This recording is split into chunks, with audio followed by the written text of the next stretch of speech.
హిమాచల్, ఉత్తరకాశీ, నిన్న జమ్మూ కాశ్మీర్లలో cloud burst విధ్వంసం సృష్టించాయి. తెలుగు రాష్ట్రాలను కూడా ఇలాంటి ఆకస్మిక వరదలు ఇప్పుడు బెంబేలెత్తిస్తున్నాయి.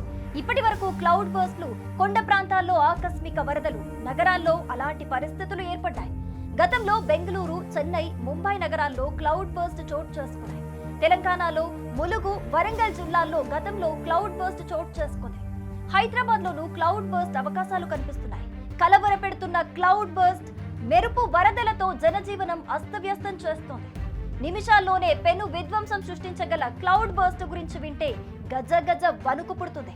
కానీ క్లౌడ్ బర్స్ట్ కు మించి విధ్వంసం చేయగల మైక్రో బర్స్ట్ ఇప్పుడు వెన్నులో వణుకు పుట్టిస్తోంది. ప్రపంచ దేశాలని సైతం టెన్షన్ పెడుతున్న ఈ మైక్రో బర్స్ట్ ఎలా ఉంటుంది? ఇది ఎంత విధ్వంసకరంగా ఉంటుందో ఇప్పుడు తెలుసుకుందాం. చిన్న గ్యాప్ లో భారీ వర్షాలు పడటాన్ని క్లౌడ్ బర్స్ట్ అని అంటారు. క్లౌడ్ బర్స్ట్ అయ్యే టైంలో 20 నుంచి 30 చదరపు కిలోమీటర్ల డిస్టెన్స్ లో గంటకు 10 సెంటీమీటర్ల వర్షపాతం నమోదవుతుంది. కానీ మైక్రో బర్స్ట్ విషయానికి వస్తే అలా ఉండదు. అంతకు మించి పవర్ఫుల్ ఉరుములతో కూడిన మేఘంలోని చల్లని గాలి ఒక బలమైన నిలువు ప్రవాహంలో భూమి వైపుకు దూసుకొస్తుంది. ఈ గాలి తనతో పాటు మేఘంలో ఉన్న నీటిని కూడా హై స్పీడ్ తో కిందికి లాగిస్తుంది.